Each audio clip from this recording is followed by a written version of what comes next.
एक ऐसी ही संपूर्ण जानकारी। 60 साल तक भारत में प्रतिबंधित रहा था नाथूराम का अंतिम भाषण कि आखिर उन्होंने गांधी को क्यों मारा। 30 जनवरी 1948 को नाथूराम ने महात्मा गांधी की गोली मारकर हत्या कर दी थी। लेकिन नाथूराम गोडसे इस घटना के बाद घटनास्थल से फरार नहीं हुआ, बल्कि उसने आत्मसमर्पण कर दिया। नाथूराम गोडसे समेत 17 अभियुक्तों को गांधी जी की हत्या के लिए मुकदमा चलाया गया। इस मुकदमे की सुनवाई के दरमियान न्यायमूर्ति खोसला ने नाथूराम से अपना वक्तव्य पढ़कर सुनाने को कहा, जिसे न्यायमूर्ति ने स्वीकार कर लिया। हालांकि सरकार ने नाथूराम से इस वक्तव्य पर प्रतिबंध लगा दिया था, लेकिन नाथूराम के छोटे भाई और गांधी जी की हत्या के सहयोगी गोपाल गोडसे ने 60 साल की लंबी कानूनी लड़ाई लड़ने के बाद सुप्रीम कोर्ट में विजय प्राप्त की और नाथूराम का वक्तव्य प्रकाशित किया गया। नाथूराम गोडसे ने गांधी हत्या के पक्ष में अपनी 150 दलीलें न्यायालय के समक्ष प्रस्तुत की। तो दोस्तों, आज हम आपको दिखाने जा रहे हैं उसी वक्तव्य से कुछ मुख्य अंश।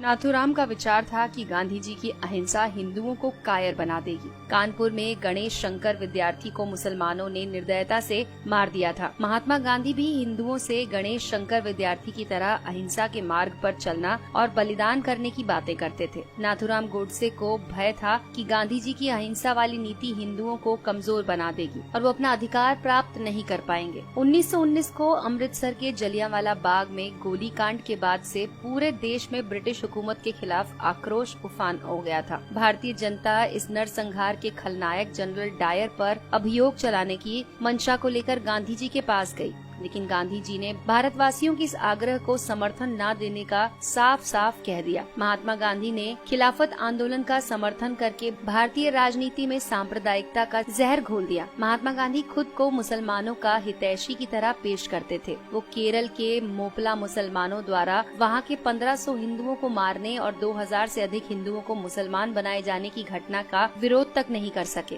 कांग्रेस के त्रिपुरा अधिवेशन में नेताजी सुभाष चंद्र बोस को बहुमत से कांग्रेस अध्यक्ष चुन लिया गया, किंतु गांधी जी ने अपने प्रिय सीतारमैया का समर्थन दे दिया। गांधी जी ने सुभाष चंद्र बोस से जोर जबरदस्ती करके इस्तीफा देने के लिए उन्हें मजबूर कर दिया। 23 मार्च 1931 को भगत सिंह, सुखदेव और राजगुरु को फांसी दे दी गई। गांधी जी कश्मीर के हिंदू राजा हरि सिंह से कहा कि कश्मीर मुस्लिम बहुल क्षेत्र है, अतः वहाँ का शासक कोई मुसलमान होना चाहिए। अतएव राजा हरि सिंह को शासन छोड़कर काशी जाकर प्रायश्चित करना चाहिए। जबकि हैदराबाद के निजाम के शासन का गांधी जी ने समर्थन किया था, जबकि हैदराबाद हिंदू बहुल क्षेत्र था। गांधी जी की नीतियां धर्म के साथ बदलती रहती थीं। उनकी मृत्यु के बाद सरदार पटेल ने सशक्त बलों के सहयोग से हैदराबाद को भारत में मिलाने का कार्य किया। गांधी जी के रहते ऐसा करना संभव नहीं होता। पाकिस्तान में हो रहे भीषण रक्तपात से किसी तरह से अपनी जान बचाकर भारत आने वाले विस्थापित हिंदुओं ने दिल्ली की खाली मस्जिद में जब आश्रय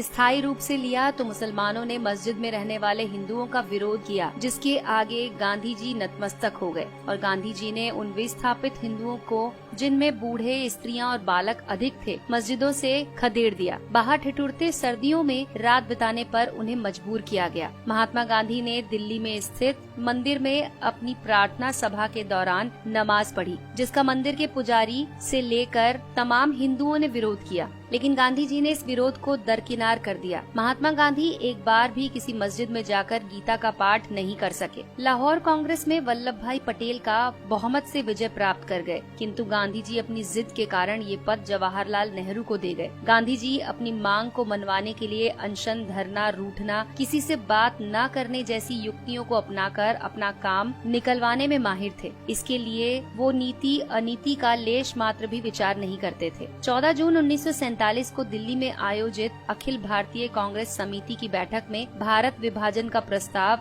अस्वीकृत होने वाला था, लेकिन गांधी जी ने वहां पहुंचकर प्रस्ताव का समर्थन रखा। ये भी तब जबकि गांधी जी ने स्वयं ही ये कहा था कि देश का विभाजन उनकी लाश पर होगा। न सिर्फ देश का विभाजन हुआ, बल्कि लाखों निर्दोष लोगों का कत्लेआम भी हुआ। गांधी जी ने कुछ नहीं किया। धर्मनिरपेक्षता के नाम पर मुसलमान तुष्टीकरण की नीतियों के जन्मदाता महात्मा गांधी ही थे। जब मुसलमानों ने हिंदी को राष्ट्रभाषा बनाए जाने का विरोध किया तो महात्मा गांधी ने इसे स्वीकार कर लिया। हिंदी की जगह हिंदुस्तानी को बढ़ावा देने लगे। बादशाह राम और बेगम सीता से शब्दों का चलन शुरू हुआ। कुछ एक मुसलमान द्वारा वंदे मातरम गाने का विरोध करने पर महात्मा गांधी झुक गए और इस प्रस्ताव को भारत का राष्ट्रगान नहीं बनने दिया। गांधी जी ने अनेक अवसरों पर शिवाजी, महाराणा प्रताप, गुरु गोविंद सिंह जी को पथभ्रष्ट देशभक्त कहा। वहीं दूसरी ओर गांधी जी ने मोहम्मद अली जिन्ना को कायदे आजम कहकर पुकारा। कांग्रेस ने 1931 में स्वतंत्र भारत के राष्ट्र ध्वज बनाए जाने के लिए एक समिति का गठन किया था। इस समिति ने सर्वसम्मति से चरखा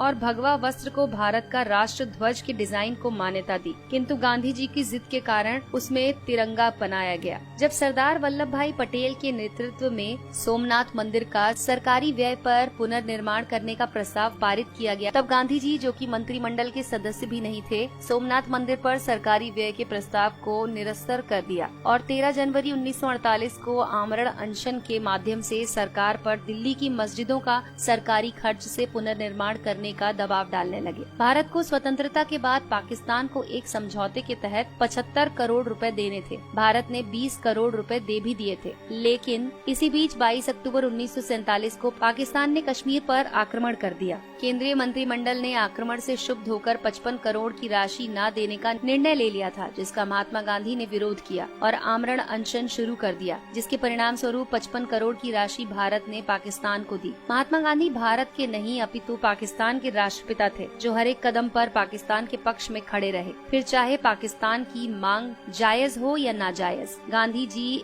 ने कदाचित इसकी परवाह नहीं की। तो दोस्तों, इन घटनाओं को देश विरोधी मानते हुए नाथूराम गोडसे ने महात्मा गांधी की हत्या को न्यायोचित ठहराने का प्रयास किया। नाथूराम ने न्यायालय में स्वीकार किया कि महात्मा गांधी बहुत बड़े देशभक्त थे। उन्होंने निस्वार्थ भाव से देश सेवा की। मैं उनका बहुत आदर करता हूँ, लेकिन किसी भी देशभक्त को देश के टुकड़े करने के एक संप्रदाय के साथ पक्षपात करने की अनुमति नहीं दे सकता हूँ। गांधी जी की हत्या के सिवाय मेरे पास कोई दूसरा उपाय नहीं था। तो दोस्तों, अगर आपको ये जानकारी पसंद आई हो तो इस वीडियो को लाइक कीजिए और अपने दोस्तों के साथ शेयर कीजिए। दोस्तों, आपको हमारी ये वीडियो कैसी लगी हमें कमेंट सेक्शन में जरूर लिखकर बताएं।